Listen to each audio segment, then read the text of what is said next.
Hey everyone, today I'm here with Michael Detweiler, a licensed surveyor, very experienced photogrammetrist who's flown all sorts of drones. We're going to dive into some accuracy reports essentially today and talk through what that is specifically as it relates to some of the new Wingtra stuff that's come out with Wingtra Ground. So, Michael, thank you for joining me in this video. Yeah. Hey, David. Thanks for inviting me to have a little chat about surveying. And Before we dive in, do you want to just give folks a brief bit about your background and experience in this area? yeah, sure. I've been surveying for a little over 20 years now. I am a licensed land surveyor, but most of my experience has been in aerial mapping. So I'm licensed in California and Nevada, but that's just kind of out of necessity. I don't really do boundary surveys. Just most of my time flying around in helicopters and airplanes for a lot of years, and now keep my feet on the ground with drones. But a lot of the same principles in photogrammetry and LiDAR. So I've just been doing that for, I don't know, 10 or so years now with drones. Just really enjoy the work, man. I really technology driven, and it's been fun to watch how it's progressed over the years.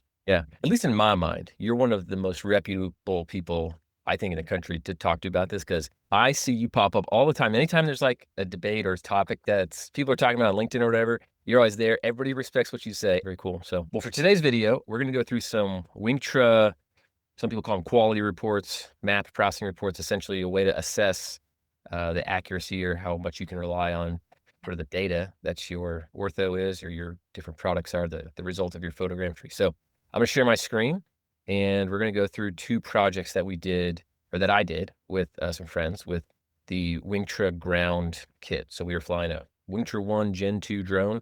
I think both of these we were flying the Sony RX1 camera. And one of them was an orange grove that had sort of a slope down to a lake. And then the next one was a park that they wanted a survey of because they were going to build a new pedestrian bridge somewhere and they needed to get a survey beforehand. The park has some big water in the middle of it, so it didn't reconstruct very well there. And one of the ground control points had a bit of an issue, which we can talk about. I just sent Michael all these files over like 5 minutes before we started this recording. So these are going to be mostly fresh eyes on these reports. So let's get into it. So just to orient us, we'll start with the first one, Mary Holland Park. This was the park that we went to grab a survey of. This was an actual survey firm needed this. And a buddy of mine, he does their flights for their photogrammetry and processing, works with their field crews for them to put this together. He's helping them stand up their own sort of drone functionality program there. So we were given the Wingtra test on this one. But we did 3 ground. So if the Wingtra ground kit, the way it works is you can do more if you want, but the kit comes with sort of like 6 targets and 2 MLID RS3 receivers. So one of them uses a base, which we set up here. And then the other one you kind of walk around with, do your ground control points or check shots. So we'd had GCPs here. This was supposed to be GCP. And then this one. And then the check shots we grabbed were kind of here in these corners.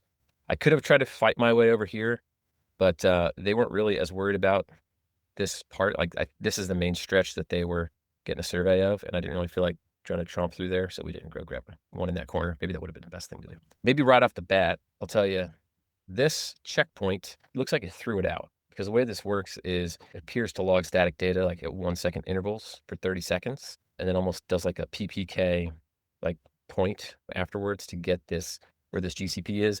And I guess it says it wasn't able to. I don't know if I had bad. I talked to the Wingtra team about this and they said they'd add some stuff in there to give people warnings, but I don't know if I had like bad satellite views or some other type of errors coming in, but it didn't like it. So it kicked that one out. So I don't know if this ever happens when you're doing stuff where typically if you're collecting it a different way with like RTK or something. Yeah, RTK. I mean, yes, you could see, obviously RTK meaning real time. On your survey controller, you can see your residuals in real time on the controller, and you can monitor that. So that would be one way to maybe eliminate that potential error in the field.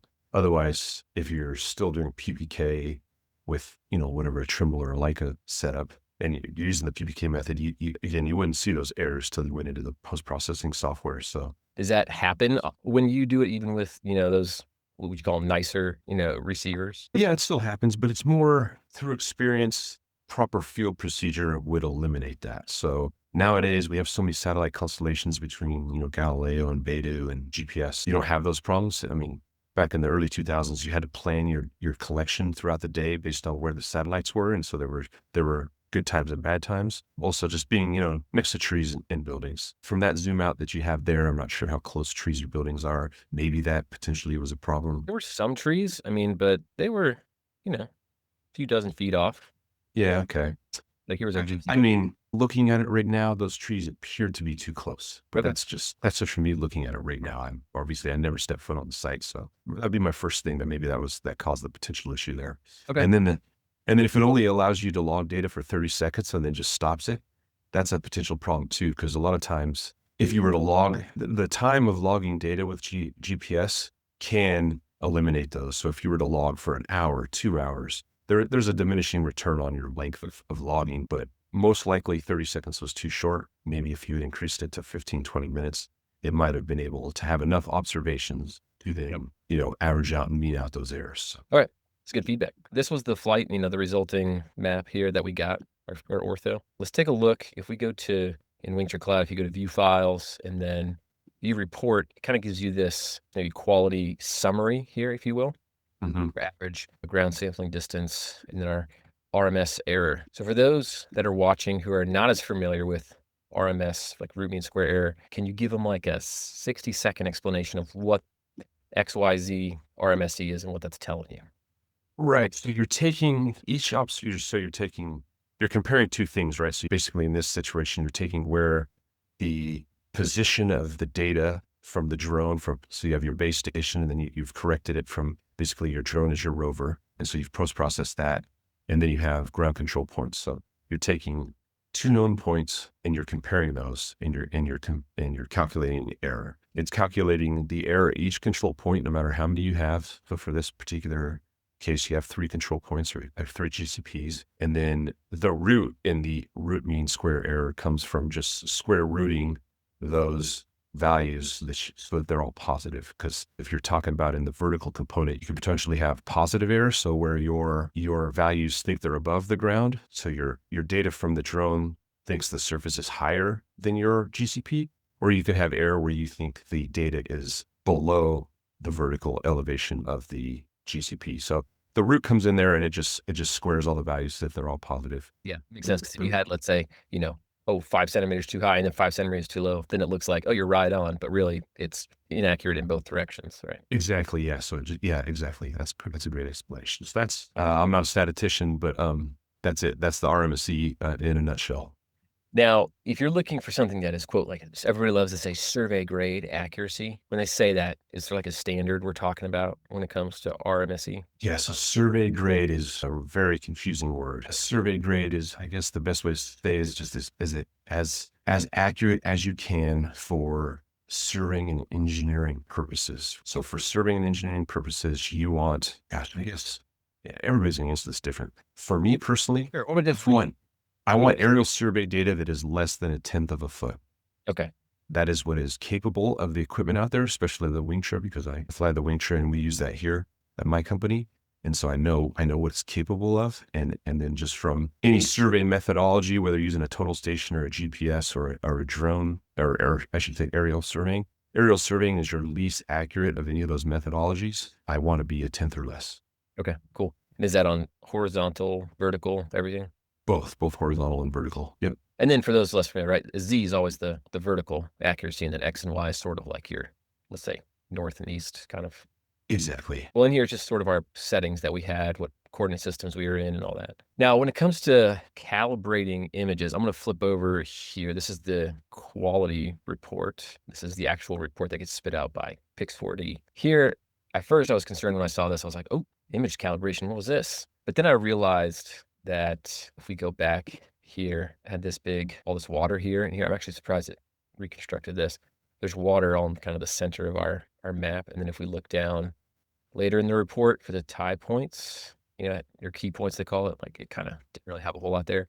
But can you explain to us briefly, when it's talking about images were calibrated, what does that mean? Is that related to what we were showing where it couldn't tie those together, or is that something separate altogether? Yeah, it's kind of two things. It's when you're running like step 1 in Pix4D, it's trying to calibrate all the images so that it can define a focal length for the camera, and also so it can find enough matches. All the images in the data set are triangulated together, and statistically, the points that it creates from the pixels of the imagery are statistically strong over features that are homogeneous in their image content, being water, snow, sand. Those are the types of things that, it's just one homogeneous color. It's all the same color. There's nothing unique in those RGB values of the image pixel that makes them be able to match from one photo, one image to the next image, either along the flight line or on overlapping flight lines. So that's where you get uncalibrated images because it A, couldn't solve for the focal length, and B, it just couldn't find any matches to tie those specific images to the rest. All right, it's good to know. I suppose I could have like cut that out of my sort of automated flight plan and said I don't want to capture data there, but would have probably ended up flying over it anyways. Yeah, water's tough with drone photogrammetry. You just, even if you're up at 400 feet where you're legally allowed to fly up to, it's just the photo footprint isn't big enough to be able to tie that together. And this is structured for motion photogrammetry. So you're kind of at the limit of the mercy of the software. Where if you're using more traditional stereo photogrammetry, there's some tricks that you have a much larger photo footprint because you have an image from an airplane. So the photo footprint is much, much bigger. And so you have much more image content. And then you have some more traditional stereo photogrammetry techniques to tie images like that together. So it's a common thing with UAS photogrammetry. Okay, cool. Now let's get into, we have two GCPs that were used because one of them had a problem getting a good fix. And we have 3 checkpoints or check shots that were used to validate or measure how much error was in there. I'm curious to get your thoughts on when you're looking at this. Do you normally, 2 control points, at least in my experience, is pretty low. I don't know what your normal recommendations are as far as how many GCPs do you use even on a small site, what you consider effective. And then same thing with check shots. Well, first let's start there and I have more follow-up questions. Yeah, so the general rule of thumb when it comes to control, and this is for any type of surveying, is when you lay out your control, you want to like draw a perimeter around your outermost control points.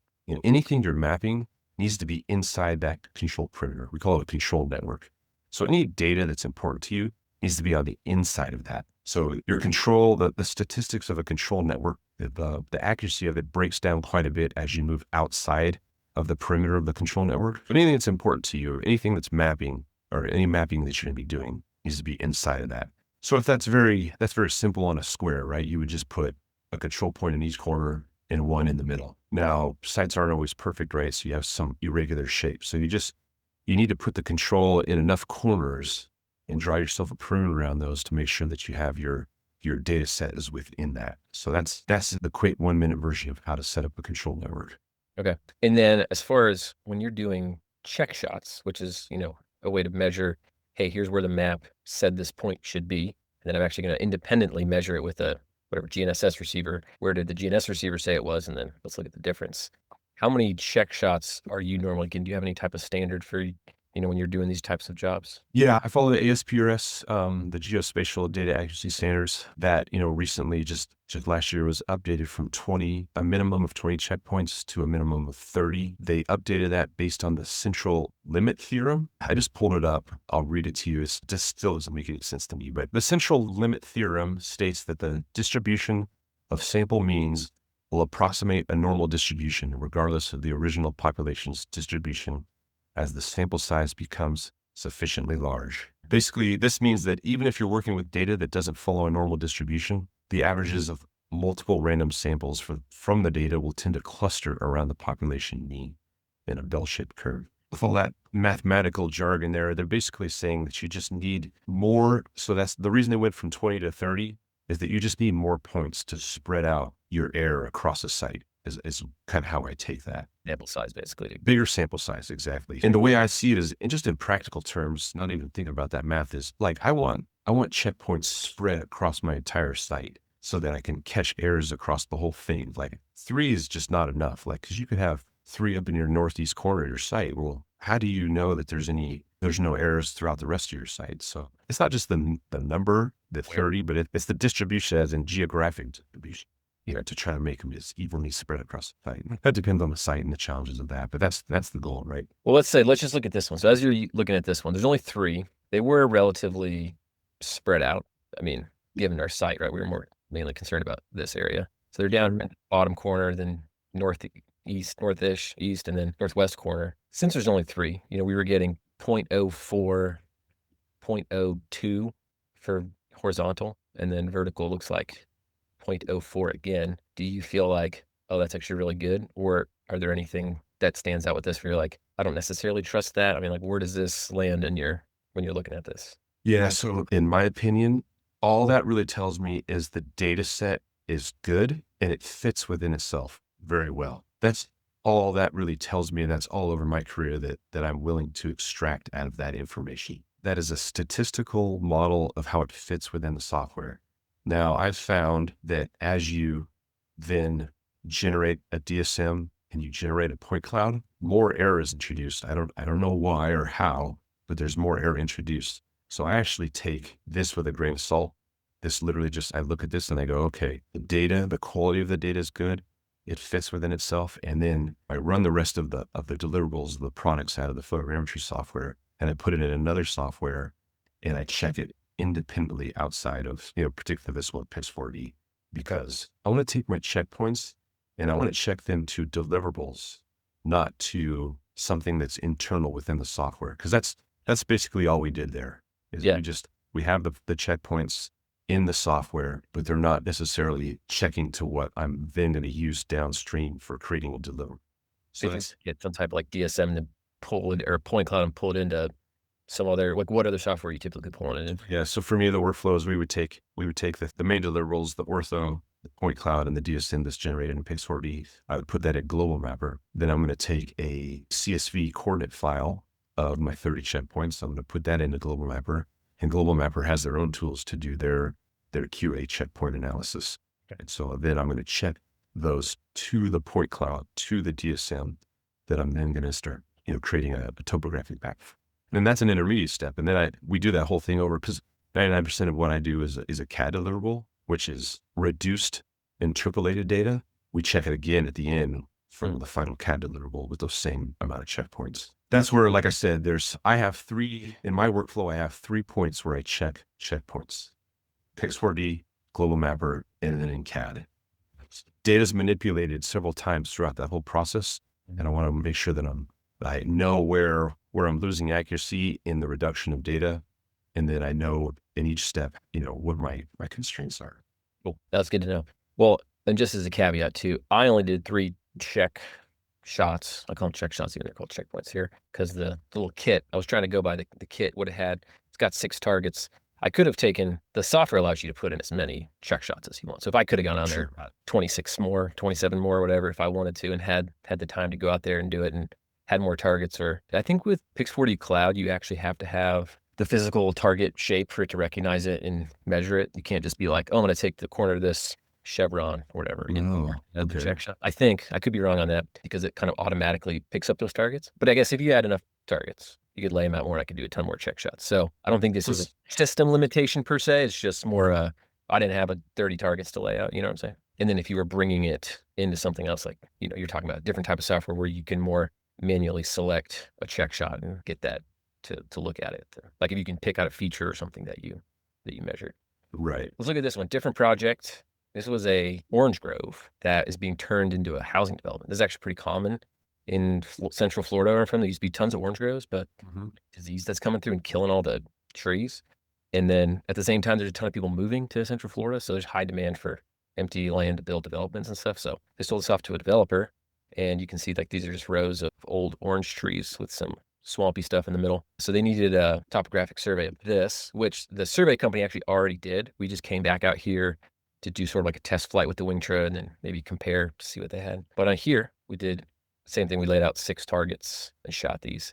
Now we used this. They had a little piece of rebar they used as a benchmark up here that they gave us the coordinates for that we set up our base station on. But we used the bottom, sort of, I guess, southwest corner, north in the middle, and then southeast corner as our ground control points, and then the opposite for our check shots. And then here, we'll look at our sort of report. That's what it's saying. So these are all really low values too.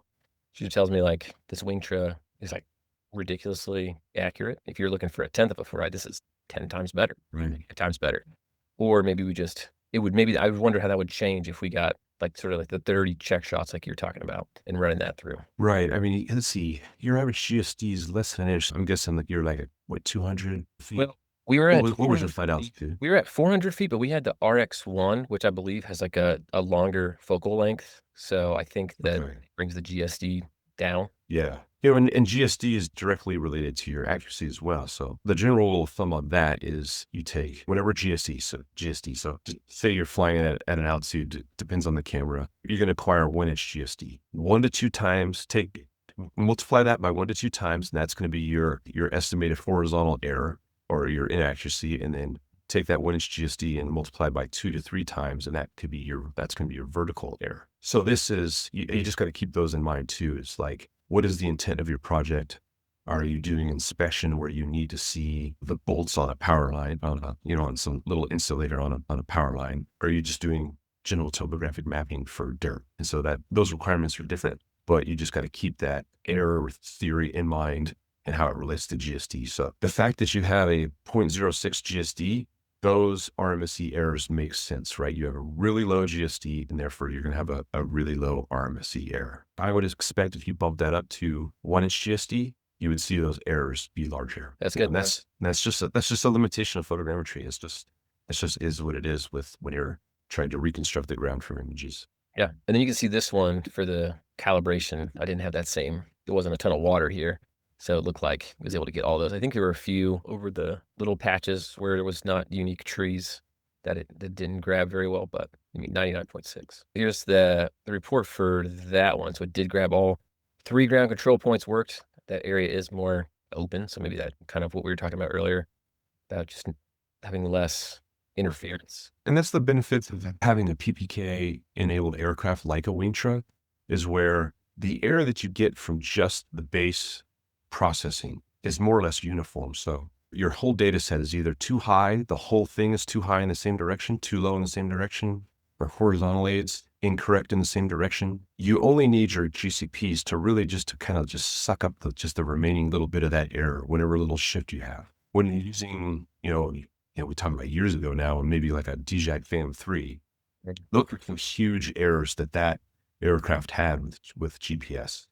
And so GCPs were critical in, you saw your data set was all over the place. It could be 50 feet on one corner and it could be 100 feet vertical error on the other. So you had all this like warping because of the inaccuracies of the GPS on board. That's really what is a benefit of a PP aircraft. And therefore 3 GCPs is probably enough. It's not proper practice, but you can most likely correct that data from a Wingtra or a PPK-enabled drone much better with less control points.